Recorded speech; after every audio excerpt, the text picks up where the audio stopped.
Welcome to Subramani. There are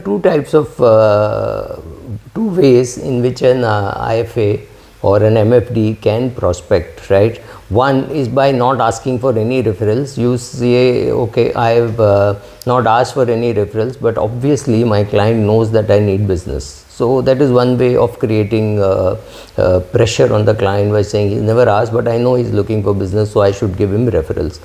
This is very difficult route to take. Many people do take this route. This is very difficult route to take, and here the question is, have you ever got any business from your mother or your father, right? From your siblings maybe you could get, but have you got it from your mother or your father?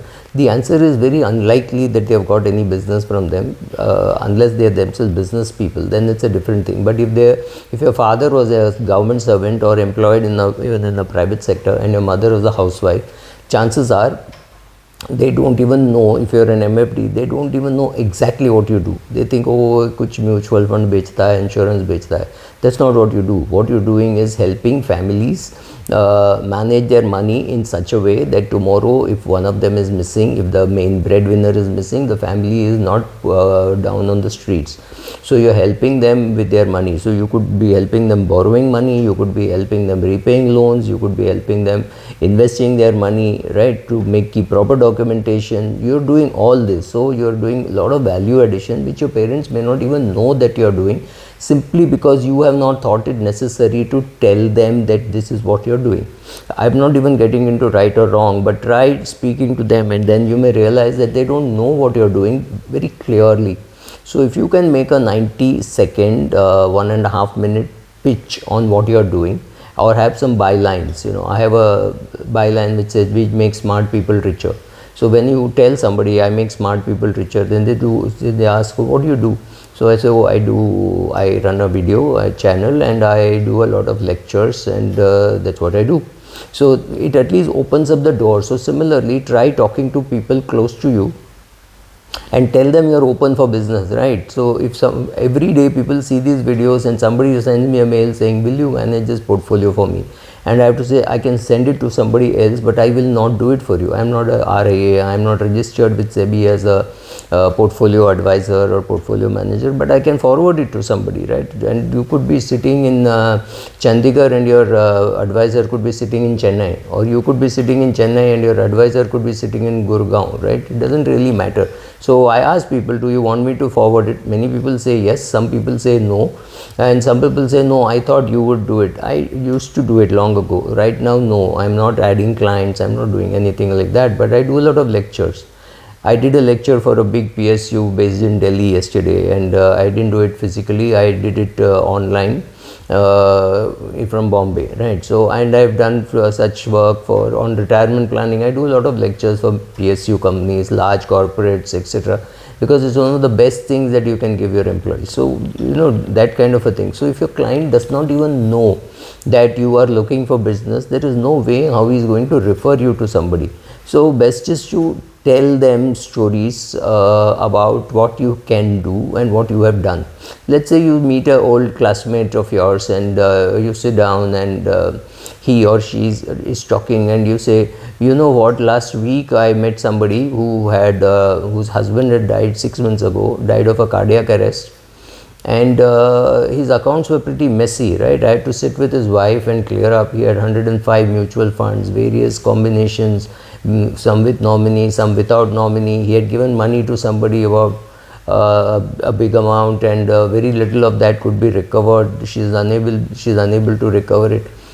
And all that sympathy that she had for her husband because he was suffering from cancer completely vanished, and it became anger, saying, when he knew that things were so complicated, why didn't he tell me? So this is a nice way of opening and saying, look, this is what has happened, and this is a real life incident. I'm talking about a real life incident which happened with one advisor.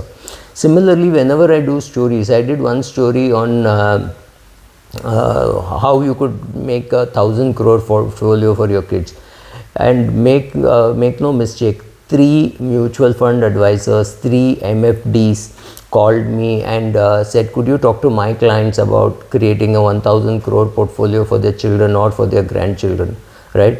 So it helped them to create more business, right? So that is what I do. I help MFDs create more business for themselves. So that's one of the things that I do. Like I said, I do work with many PSUs and many big corporates on doing business for them. But at least they should know you're open for business. If they think, oh, he's got enough business, he's not looking for one, they're not going to give it to you. Connect with them on lots of social media. It's not only Facebook, it's not only LinkedIn, it's not only Twitter, it's not only Instagram. Today, if you are a busy person, you need somebody who understands your business and who understands social media. Connect with your client, see what has happened. If your client went to Himachal Pradesh and liked it, ask him what happened. Tell him, share it with him the experience that you had visiting Uttarakhand, or maybe visiting Nepal, right? So something, or he visited the mountains, you visited the sea, ask him what happened. You get a nice way to start talking. And is every client of yours going to call you up and say, oh, today I'm going to Tadoba, day after tomorrow I'm going here? He's not going to call you. But if you track him or her through Facebook, or through LinkedIn, or through Instagram, somewhere you will find a link to what they are doing currently, and that could be a nice way of connecting to them and saying, hey, I saw that you were in Himachal Pradesh, where did you stay? I have got a great place to stay, some homestay, something which you went, which you liked, which you enjoyed. That can be a good way of connecting, and suddenly he realizes, that reminds me, I've got some 3 lakhs lying in my account, can I put it into my pension plan, can I do something like that? So some of those things do come up. So first of all, your clients have to know that you are in the business, that they know that you are open for more business. Second, there are various methods of communicating with them. Maybe only you should communicate, maybe your relationship manager should communicate. But before that, you need to know on social media, every client leaves a lot of digital footprint, right? So if you go to my Twitter account, you will know that I write a lot about Hinduism and things like that. So that's very rare, but I do write about it. But on my YouTube channel, you will find nothing about that. So if my advisor wants to connect with me, if he's tracking me on YouTube, that's great. But if he's tracking me on Twitter, he might see a completely different persona. And on Facebook, he may see somebody who's just not coming. Or on LinkedIn, I never go to. So you have to track people through 3-4 sources, like an octopus. I have an Instagram account. Somebody created a fake Instagram account. So on that day, from that day, I have not gone to Instagram, right? So if you were tracking me on Instagram, I was doing nothing much, but then I'm just vanished. I'm no longer there. So finding out what your clients are doing, connecting with them emotionally, all this makes sense. I will do another episode on asking the right questions, but this I thought I will talk to IFAs, MFDs, and say, look, this is what you can do. There is a lot of potential in communicating with the client from details got on the social media, which means you have to sit with some intelligent employee and find out everything, and you don't have to allow that employee to react, because that could be sometimes be inappropriate. So just have a look at all that, and if you have got 30, 40, maybe 100 clients, then tracking everybody digitally is not going to be very easy.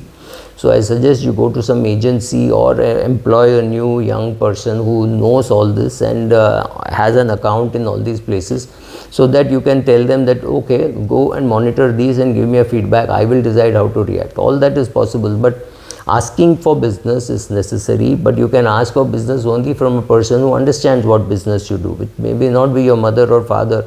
If it's not your mother or father, it's your job to tell them. If it's not your spouse, it's your job to tell them. Even your daughter's babysitter could be a prospective client, but it is for you to keep your eyes and nose and ears open, so that you spot those opportunities, or you train a lot of your clients to spot those opportunities, and they will do it for you. Thank you. When talking of asking for referrals, first of all, as I kept saying, your client should know you're looking for referrals, and secondly, you should also tell the client some stories because of which they catch on and they're able to give you a reference. And it's very important to also tell the client that, look, I have some capacity to add on to business. I am looking for business, and you know how this business, word of mouth is very important. And since you are there, and I thought I will tell you why you should speak to some of your friends and talk to them. And because the way you handled your father's retirement was exemplary. Not everybody does it so well.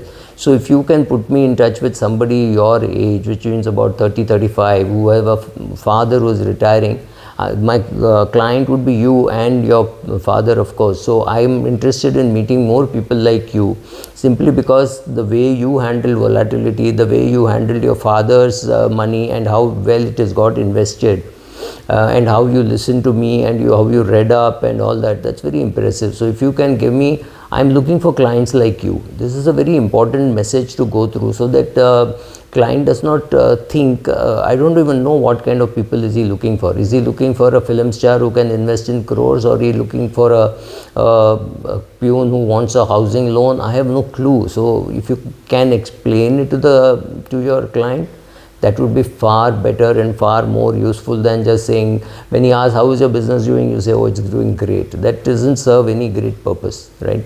Thank you.